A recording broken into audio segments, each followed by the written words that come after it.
नमस्ते।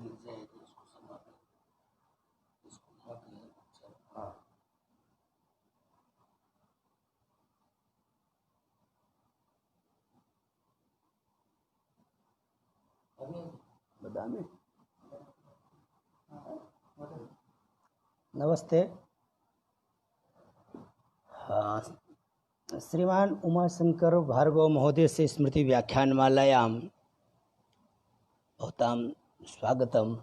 अद्य अदिष्टोऽस्मि अहं यत् महोदयस्य संस्कृतव्याख्यानमालायां मया किमपि वक्तव्यं। प्रोद्यत विभाकर कल्पवल्ली भेल्यत प्रवीण तरुलांगुलिचारुवीणा हंसस्थितापबुधवाक्षरणौ निषण्णा सा शारदां बुधपदां पदुशारदस्मान्। मित्राणि, वस्तुतः यस्य नाम्नः इयं व्याख्यानमाला आयोज्यते सः संस्कृतमूर्तिः एव आसीत्। तस्य पूर्णकुटुम्बः संस्कृतकुटुम्बः, संस्कृतनिष्ठ अन्य संस्कृतप्रेमी आसीत् सः। तस्य विषये तस्य पुत्रः तस्य गणः मित्रगणः व्याख्यानमालां यद् आयोजयन्तः सन्ति। प्रतिदिनं संस्कृतविषये पृथक् पृथक् विषयाणाम् अत्र चर्चा जायमाना अस्ति।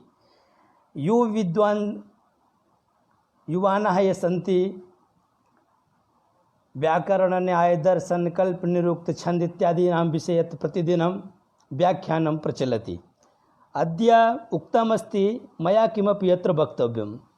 वस्तुतः अहं संस्कृतक्षेत्रे कार्यं करोमि, संस्कृतकार्यं, किन्तु शास्त्रविषये तु भवन्तः ये एतत् सर्वम् आयोज्यन्तः सन्ति, तो आधुनिक जगति संस्कृतस्य अध्ययनस्य प्रयोजनं प्रत्येकस्य कार्यस्य विषये प्रयोजनं भवति। बिना प्रयोजनेन न किमपि सिद्ध्यति, बिना प्रयोजनेन किमपि न चलति। किन्तु प्रयोजनस्य स्वरूपद्वयम्। एकं तु स्वार्थतत्त्वमपि भवति, अस्वार्थतत्त्वमपि भवति। गोस्वामीजी रामचरितमानसे अपि लिखितवान् अस्ति, सुर नर मुनि जन की यह रीति, स्वार्थ लाग कर ही सब प्रीति। तो सुर नर मुनि अत्र देवानां विषये अपि उक्तमस्ति, ऋषीणां विषये अपि उक्तमस्ति, और नर सज्जनानां विषये अपि उक्तमस्ति। तो कस्यापि विषयस्य अध्ययनस्य पृष्ठे प्रयोजनं तु निहितमेव भवति। यत्किमपि अध्ययनं भवतु, संस्कृतक्षेत्रे वा अन्यस्मिन् क्षेत्रे, किन्तु संस्कृतक्षेत्रे ये अध्ययनरताः भवन्ति जनाः, तेषां हृदये भावना व धारणा काचित् भिन्ना भवति।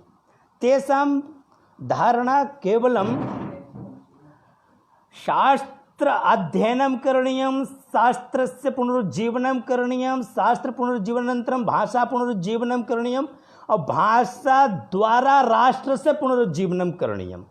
अन्य क्षेत्रस्य यदि प्रयोजनम् भवति, अन्य विषयं ये पठन्ति, तेषां प्रयोजनं तु केवलं धनार्जनम् अस्ति।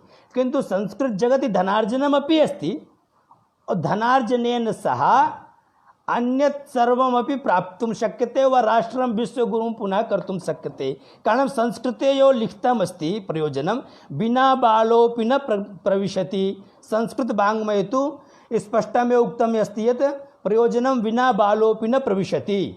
बिना प्रयोजनेन बालः अपि तस्य प्रवेशं न करोति। तो अत्र तु प्रयोजनमस्ति एव, किन्तु अतः चिन्तनीयमेव यत् आधुनिकविश्वे संस्कृतस्य अध्ययने कानि प्रयोजनानि निहितानि। तो तानि प्रयोजनानि कानि? तो प्रयोजनस्य भिन्न केषाञ्चित् प्रयोजनं भवति कि अहं संस्कृतं पठामि चेत् संस्कृत पुनरुत्थापनं, संस्कृतस्य पुनर्प्रतिष्ठा, पुनः संस्कृत द्वारा राष्ट्र निर्माणं, संस्कृत द्वारा पुनर्वैभवं नेतुं निजराष्ट्रमिदं परम वैभवं संस्कृत मार्गः संस्कृत मार्गेण ते गच्छन्ति। अत्र संभवतः काचित् धारणा मनसि विद्यमाना भवति यत् संस्कृतं तु प्राचीना भाषा, किमर्थम् एषा पठनीया अद्य आधुनिक युगे एवं स्थिति। पुनः संस्कृत विषये विभिन्ना धारणाः युक्ताः। केचन वदन्ति संस्कृते केवलं पूजनपाठ इत्यस्य भाषा अस्ति, केचन वदन्ति संस्कृतं केवलं वर्गीयविशेषस्य भाषा अस्ति, केचन वदन्ति केवलं क्षेत्रविशेषस्य भाषा अस्ति, केचन वदन्ति अत्र पठनेन कः लाभः, केवलं वयं शिक्षिका भविष्यामः नो चेत् पौरोहित्यकार्यं करिष्यामः। एवं सामाजिक धारणा अस्ति। वस्तुतः एषा धारणा या अस्ति एतदपि अस्माभिः दूरीकरणीयं, तन्निमित्तमपि संस्कृतस्य अध्ययनं करणीयं।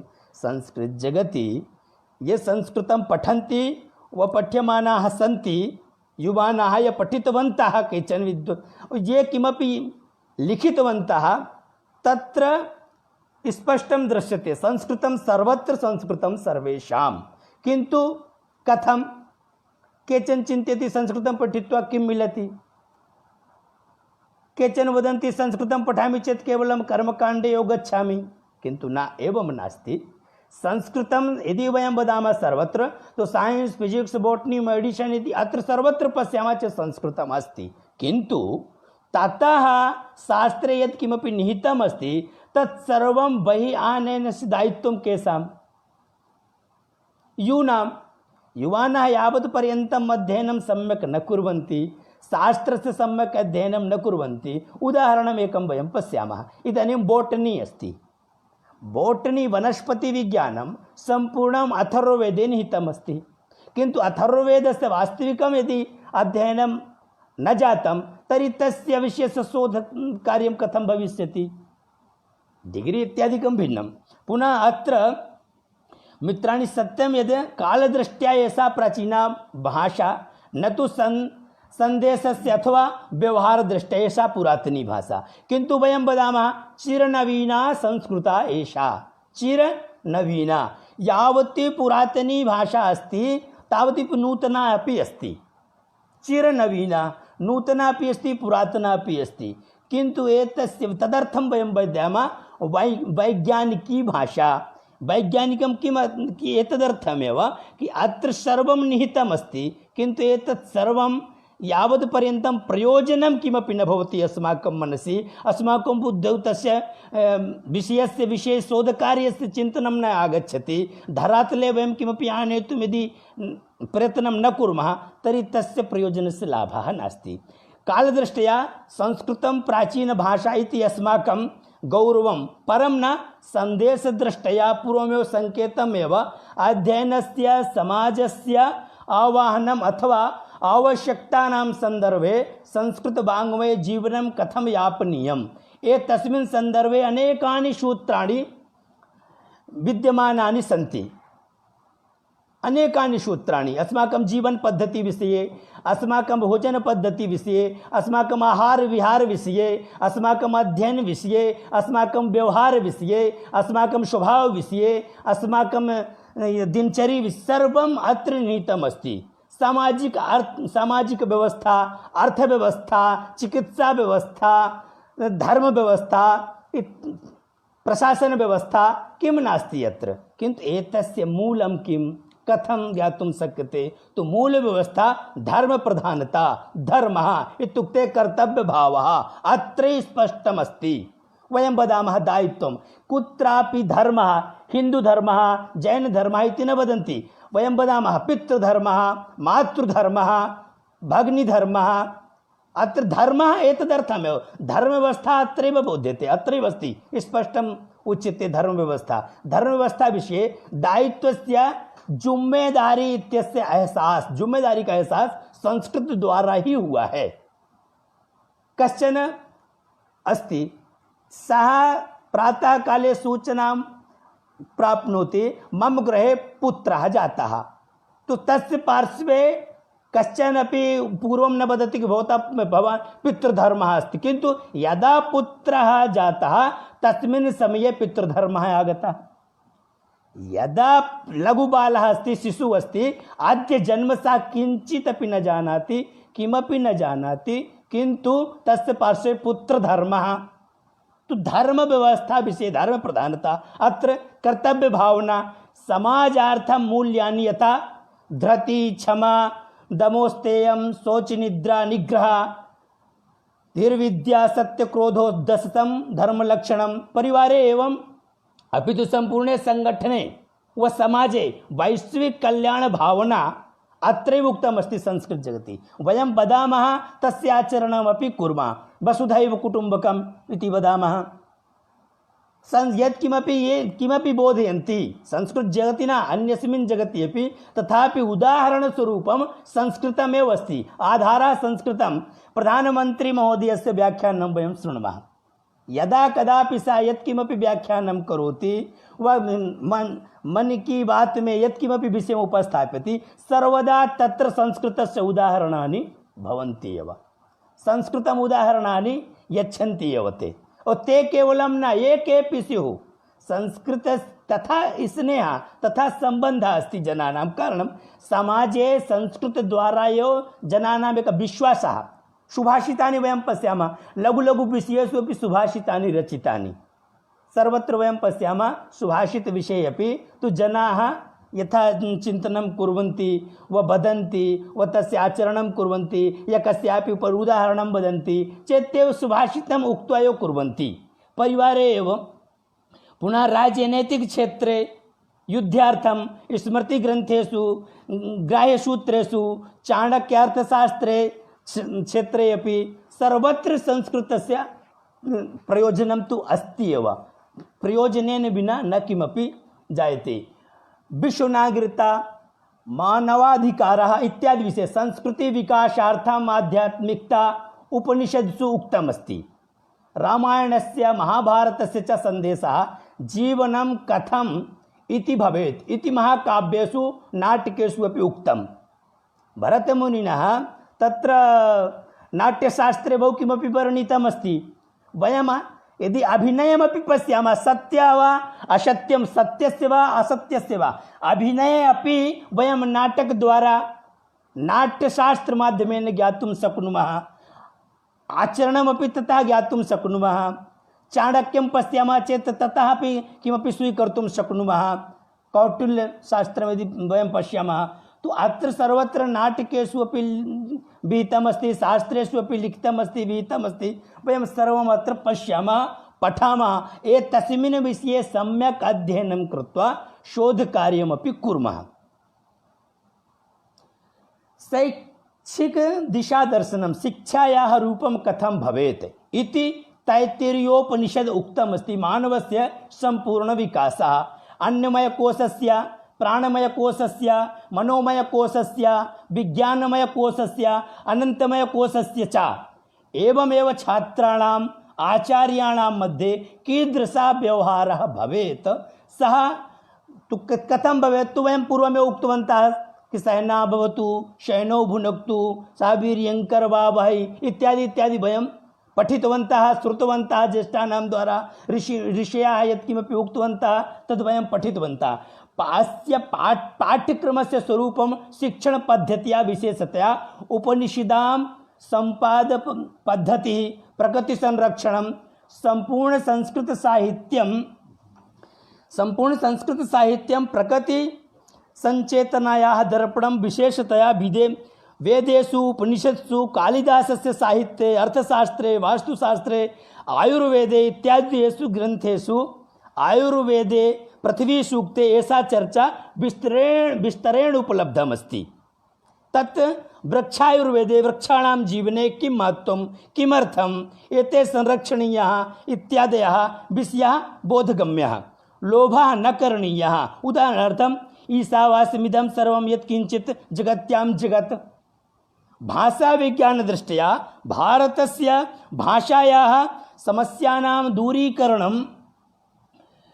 दूरीकरणार्थं समरसतां च आनेतुं संस्कृतं समाधानम्। अत्र संस्कृतस्य महती भूमिका अस्ति।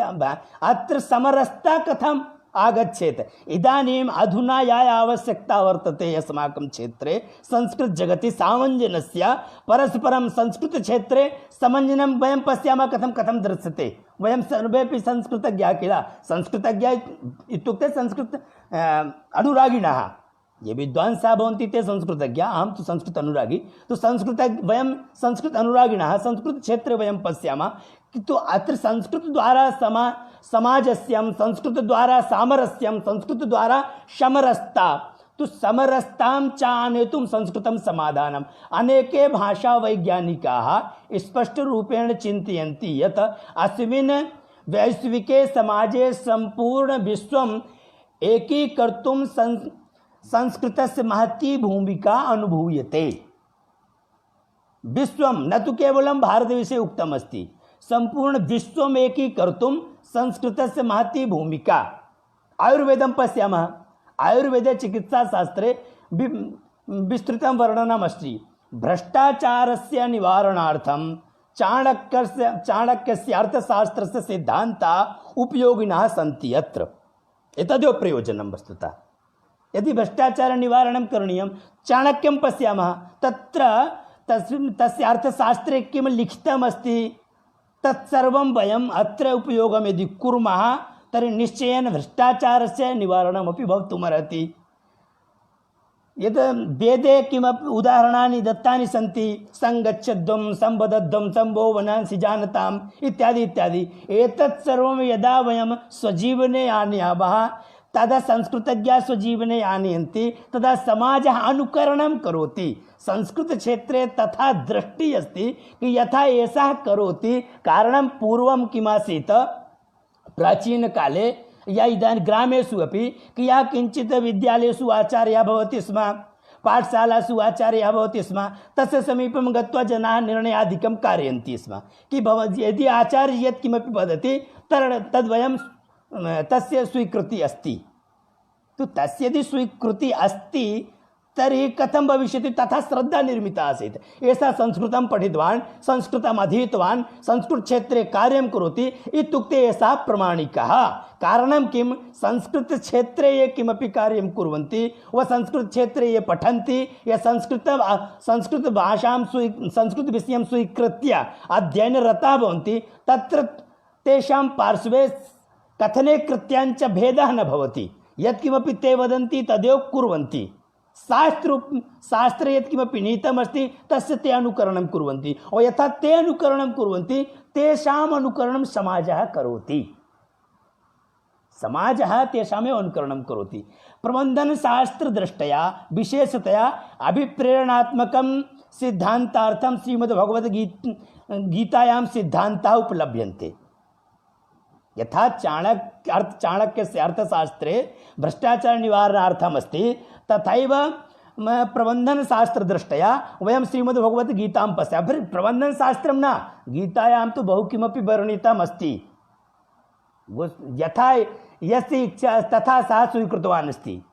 200 जनाः गीतायाः श्रीमद्भगवद्गीतायाः अनुवादं कृतवन्तः।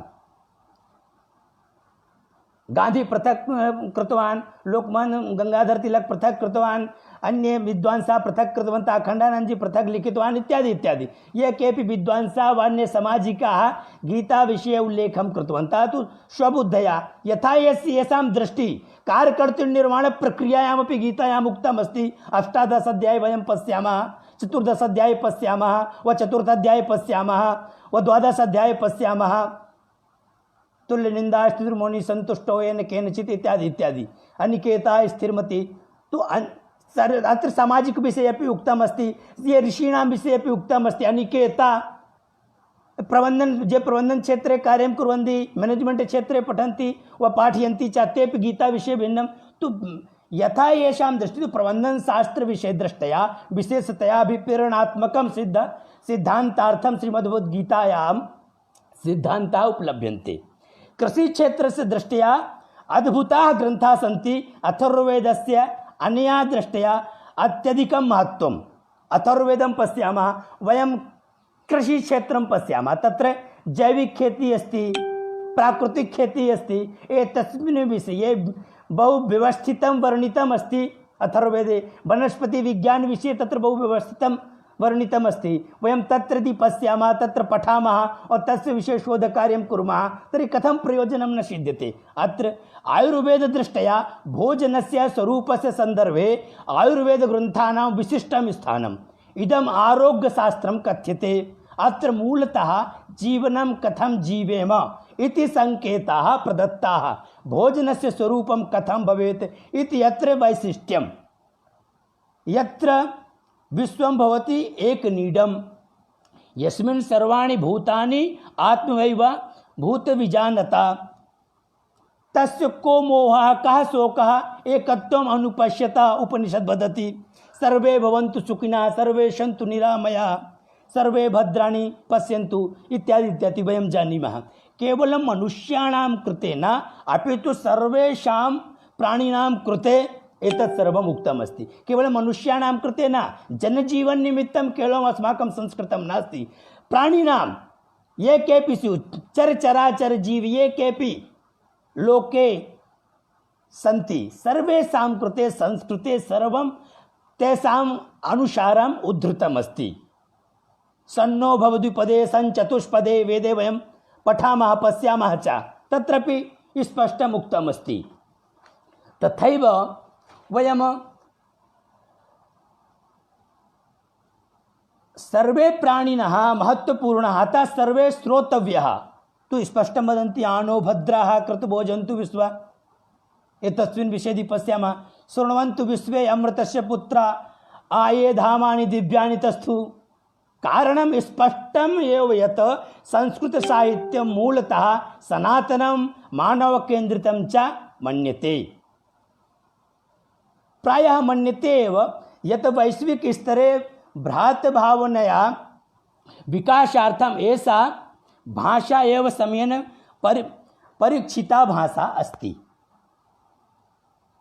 एतस्यपि स्वरूपद्वयं वयं किञ्चित् सरलं वदामः कर्तृवाच्ये कर्मवाच्ये अस्तु, किन्तु केचन कादम्बरी इत्यादिकं वयं पश्यामः।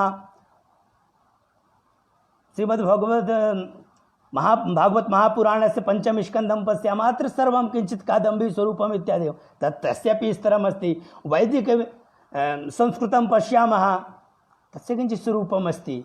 तु वयम् अत्र एषा मानवतायाः भाषा एव, यथा आवश्यकता तथा वयम् उपयोगं कुर्मः।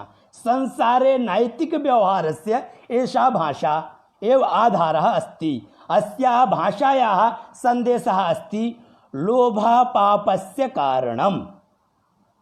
स्पष्टमस्ति, न जातु कामः कामानां उपभोगेन सम्यति। हविषा कृष्णमत्वेर्भूय एवाधिवर्धतेत महाभारतं वदति। एषा सनातनमानवीय मूल्यानां प्रतिरूपमेव या पाठयति।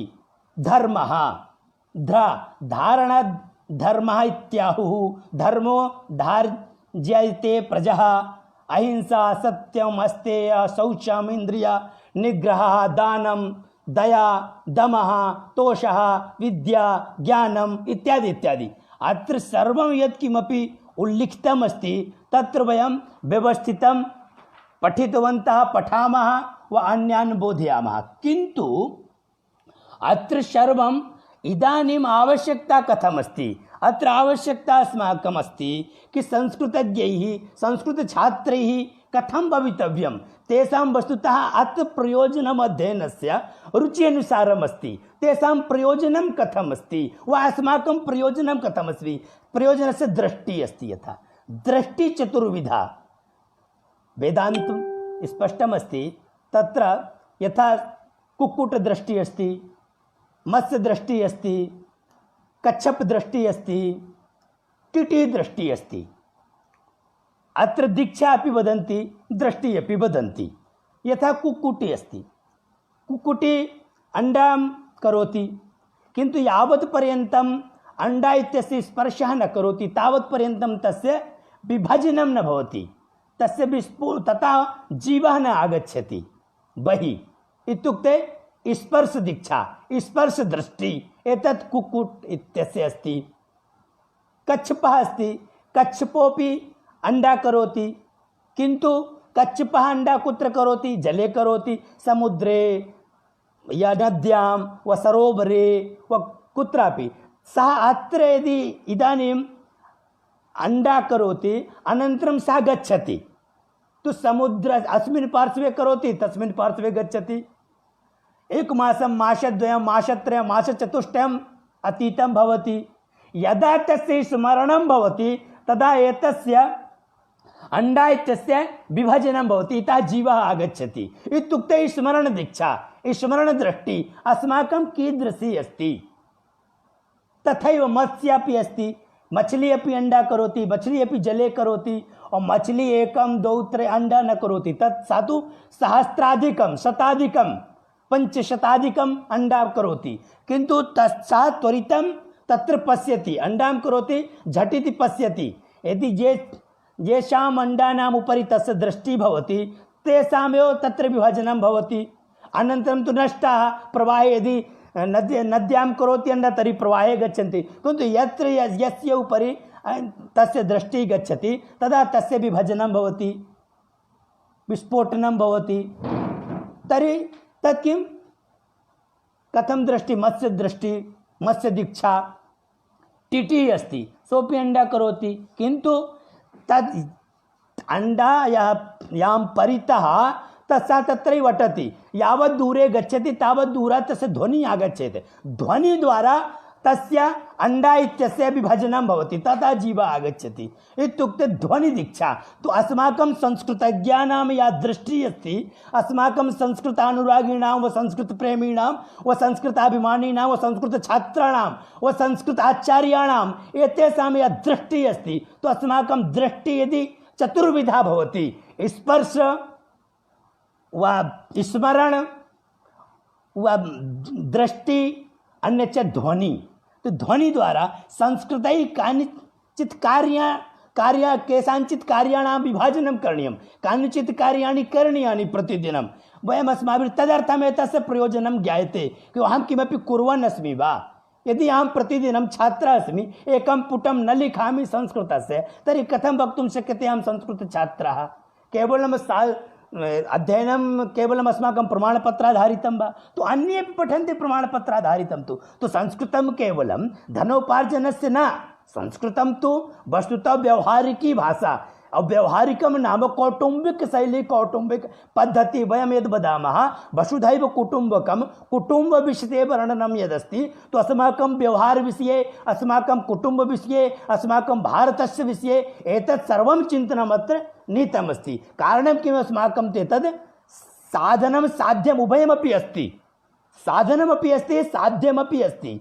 कारण पुनरुज्जीवनमपि अस्माकं कार्यं पुनरुप्रतिष्ठापनमपि अस्माकं कार्यं और साधनं कथम् अस्ति तो एतेन मार्गेण वयं राष्ट्रविषये राष्ट्रं विश्वगुरुं पुनः तत्पर्यन्तं गच्छामः। कश्चन कारणं किमस्ति संस्कृतज्ञः अस्ति कश्चन सा यदि संस्कृतक्षेत्रे सम्यक् अध्ययनं करोति तो सा सर्वेषां जनानां मार्गदर्शनं कर्तुं शक्नोति दिशानिर्देशं कर्तुं शक्नोति सः प्रेरितः न भवति सः प्रेरकः भवति। और यदि प्रेरकः कश्चन संस्कृतज्ञः भवति तो सः बहूनां निर्माणं कर्तुं शक्नोति। तो अस्माकं कार्यं तो निर्माणस्य अस्ति और निर्माणं कथं भविष्यति यदा वयं संस्कृतं पठामः एतस्य प्रयोजनविषये चिन्तनं कुर्मः कि वस्तुतः एतेन पठनेन किं भवति। महाभाष्यं पठामः व महाभाष्यं पश्यामः चेत् तत्र बहु किमपि लिखितमस्ति।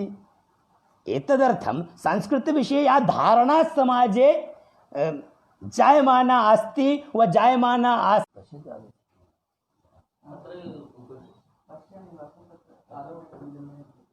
तदेव अस्ति।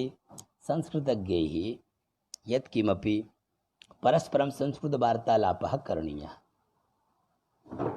संस्कृतक्षेत्रे तेषां परस्परं वार्तालापः भवति वा न भवति वा स्वगृहे प्रतिदिनं स्वल्पं संस्कृतं संस्कृतभाषया व्यवहारः अस्ति वा। यदि वयं स्वजीवने आनयामः स्वगृहे संस्कृतम् आनयामः तर्हि निश्चयेन एतस्य प्रयोजनस्य यदा दृष्टिः अस्ति तत् पूरिता भविष्यति। कक्षायां स्वल्पं कालं वा संस्कृतमाध्यमेन पाठनं भवति वा छात्राणां द्वारा प्रतिदिनं संस्कृतेन लेखनं भवति वा इति सर्वम् आचार्याः यदि पश्यन्ति तर्हि व्यवस्थितं भविष्यति। सम्भाषणादिकं संस्कृतप्रचारकार्यार्थं समयदानम् अहमिति न वदामि संस्कृतभारती वा किन्तु संस्कृतजगति वयं वदामः किल संस्कृतज्ञाः संस्कृतानुरागिणः सर्वेपि मदीयाः न तु परकीयाः। संस्कृतक्षेत्रे ये केपि कार्यं कुर्वन्ति सर्वे अस्मदीयाः न तु परकीयाः। एषा भावना कुतः आगच्छति? संस्कृत क्षेत्रतः एव आगच्छति किल, संस्कृतात् एव मिलति, संस्कृतशास्त्रे एव वर्णितमस्ति। तदर्थं वयं यत्किमपि कुर्मः तर्हि एतत् सर्वं व्यवस्थितं कर्तुं शक्नुमः। संस्कृत सर्वव्यापी विद्यालये सर्वस्पर्शी तु विद्यालये केवलं न, समाजे कथम् आगच्छेत्, जनानां धारणा कथं व्यवस्थिता भवेत्। एतत् संस्कृतज्ञानां प्रतिदिनम् अहं किमपि शास्त्रं भवतु, यत्किमपि शास्त्रं 1 घंटा अहम यदि विद्या वदन्ति केचन मैं तो वैसा पढ़ाता हूँ, नहीं आप पढ़ाते हैं, इसमें कोई शंका का विषय नहीं है, किंतु आप यत्किमपि वयं पाठयामः तस्य किमपि पारिश्रमिकं मिलति विद्यालये, महाविद्यालये, विश्वविद्यालये, किंतु अहं पारिश्रमिकं न स्वीकरोमि। प्रतिदिनं 1 घंटा, प्रतिदिनं मम संकल्पः अस्ति, दृढ़ संकल्पितः अस्मि, अहं प्रतिदिनं 1 घंटा व अर्धघण्टा स्वशास्त्रं यत्किमपि अहं जानामि तस्मिन् विषये अहम् 1 घंटा निःशुल्कं पाठयामि। स्वगृहे, सब कॉलोनी मध्ये, मोहल्ला मध्ये व विद्यालये कुत्रापि उपविश्य अहं शास्त्रस्य अध्यापनं करिष्यामि। कारणं किं? यदि किमपि पारिश्रमिकं मिलति तो प्रारम्भात् एव राजाश्रयः आसीत् एव संस्कृतस्य, जनाश्रयः कथं भविष्यति, समाजाश्रय रूपं कथम् आगच्छति, समाजाश्रय पर्यन्तं यावत् न आगच्छति, समाजे यावत् पर्यन्तं स्वीकृति न भविष्यति तावत् पर्यन्तम् एवमेव प्रश्नवाचक चिह्नानि भविष्यन्ति कि एतस्य पठनस्य किं प्रयोजनम्, एतस्य अध्ययनस्य किं करणीयं, वयं किमर्थं पठामः, वयं किमर्थम् एवं कुर्मः। किन्तु यदि सम्यक् अध्ययनं कृत्वा, उदाहरणार्थं 70 लक्ष पाण्डुलिप्याः सन्ति, 70 लक्ष, तत्र 84% पाण्डुलिपि संस्कृतस्य पाण्डुलिप्यः सन्ति। संस्कृतक्षेत्रे एव पाण्डुलिप्यानां तदस्ति 70 अत्र, किन्तु अत्र 40 यत् प्रतिशतं पाण्डुलिप्यः अप्रकाशिताः, प्रकाशनमपि न जातमस्ति। अत्र शोधकार्यस्य कियत् विषयः अस्ति, 2 लक्ष जनानाम् अत्र रोजगार भवितुम् अर्हति, किन्तु अस्मिन् विषये दृष्टिदाता के वयमेव भविष्यामः, वयमेव दिशानिर्देशनं कुर्मः। या परम्परा आसीत् प्राचीनकालस्य, इदानीमपि भवेत्, लेखनस्य, अनुवादस्य, पाण्डुलिपिग्रन्थानां सङ्ग्रहस्य, प्रकाशनस्य, पुनः लेखनस्य, बारं यदि वयं कुर्मः तदा किमपि कर्तुं शक्नुमः। एतत् सर्वं यदि वयं कुर्मः तर्हि बहु किमपि कर्तुं शक्यते। पुनः अस्माकं परस्परं सम्बन्धः कथमस्ति, संस्कृतज्ञैः संस्कृतछात्रैः किं करणीयं, कथं कार्यं सम्पादनीयम्, अस्मिन् विषये अपि किञ्चित् वयं विचारयामः। संस्कृतछात्रेण सह संस्कृत परस्परं वार्तालापः, संस्कृतेन प्रोत्साहनं, ते यदि किमपि वदन्ति चेत् तेषां प्रोत्साहनं करणीयं, मार्गदर्शनं करणीयं, किञ्चित् व्यवस्थितं पाठनं पाठनीयं। सा यदि तमपि प्रेरणा अस्माकं प्रेरणादेया भवेत् कि भवन्तः पठन्तु पाठयन्तु च, तु पठनं पाठनं कार्यद्वयमेव अस्माकम्, अन्यत् कार्यं किमपि नास्ति। सर्वदा संस्कृतेन सम्भाषणं, प्रतिदिनं संस्कृतभाषया लेखनाभ्यासः इत्यादिकं यदि वयं कुर्मः तर्हि बहु किमपि वयं साधितुं शक्नुमः। एतत् सर्वं करणेन किञ्चित् आत्मावलोकनम् अपि कर्तुं शक्नुमः। आत्मावलोकने अस्माकमपि किञ्चित् ज्ञानं भवति कि मम कीदृशी स्थितिः अस्ति। जनाः किं कुर्वन्ति, उपदिशन्ति अन्येषां, किन्तु प्रथमम् आत्मावलोकनम्, अनन्तरं सिंहावलोकनम्। आत्मावलोकनं कृत्वा सिंहावलोकनं कि मया इदानीं पर्यन्तं एतानि वर्षाणि अतीतानि मया किं कृतानि। यदि अहं सम्यक् शास्त्रम् अधीतवान् अस्मि तर्हि अहं केवलम् अधीतवान् अस्मि व मादृशाः कश्चन निर्मितः, अहं कमपि निर्मितवान् अस्मि। द्वितीयः कश्चन यदि अहम् इच्छामि कि एतादृशः विद्वान् द्वितीयः कश्चन अस्ति, वह सोऽपि वदेत् कि मम गुरु एषः, तावदेव।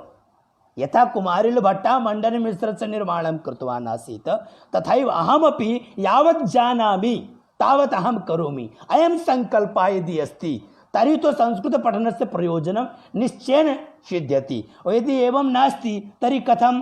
तो केचन गुणाः अस्माकं संस्कृतज्ञानां संस्कृतछात्राणामपि भवन्ति। यथा स्नेहः, स्नेहशीलः भवेत् संस्कृतज्ञः व संस्कृताभिमानी। स्नेहशीलता यदि भवति तर्हि निश्चयेन वयं बहु किमपि साधितुं शक्नुमः। परिश्रमशीलता, यदि छात्रः अस्ति व आचार्यः अस्ति, यत्र द्वयमपि यदि परिश्रमशीलता नास्ति, सा आलस्यपूर्ण जीवनम् अस्ति, तो सा कथं शास्त्राध्ययनं करिष्यति, कथं नूतनशास्त्राणां निर्माणं करिष्यति। शास्त्रे यत्किमपि लिखितमस्ति चिकित्साक्षेत्रे वा सैन्स् क्षेत्रे वयं वदामः संस्कृते विज्ञानं, किन्तु संस्कृते विज्ञानं तु अस्ति, किन्तु केषाम् उत्तरदायित्वं? सा ततः स्वीकृत्य समाजे आनीय वितरणं वयं कारयामः। कथं कारयामः? तस्य शोधकार्यं के करिष्यन्ति? एतत् सर्वं करणस्य आवश्यकता। तो अत्र परिश्रमशीलता आवश्यकी, अध्ययनशीलता। अध्ययनं कुर्मः, अन्यच्च अन्यान् प्रेरयामः, प्रेरकाः भवामः, तेपि अध्ययनं कुर्युः समीचीनरूपेण। पुनः उदारता, सहनं, परस्परं संस्कृतजगति समञ्जनं नास्ति।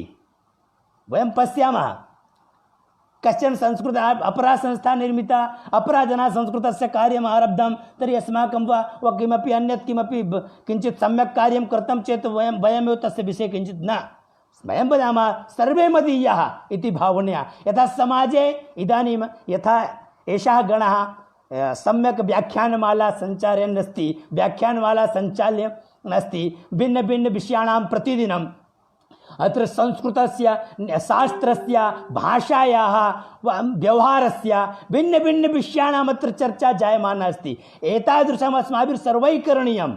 यथा अत्र किञ्चित् व्याजम् अनिवार्यं। यथा अत्र एकं व्याजमस्ति, पंडित उमाशंकर भार्गव महोदयस्य स्मृतिव्याख्यानमाला इत्युक्ते तेन व्याजेन तस्य स्मरणमपि भविष्यति और संस्कृतस्य अध्ययनमपि भविष्यति, संस्कृतविषये चर्चापि भविष्यति और समाजे अपि किञ्चित् वयं दातुं शक्नुमः। तो एवं लघु लघु कार्यम् अस्माभिः सर्वैः करणीयं। पुनः समयपालनम् अस्ति अस्माकं वा नास्ति वा, योजनापूर्वकं व्यवस्थित कार्यकरणम् अस्माकं जीवने अस्ति वा, एतत् सर्वं वयं कुर्मः तर्हि यो सम्यक् भविष्यति इति यो मम निवेदनमस्ति, कथनमस्ति सर्वैः। अनन्तरं भवतां सर्वेषां कृते शुभकामनाः। जयतु संस्कृतं, जयतु भारतम्।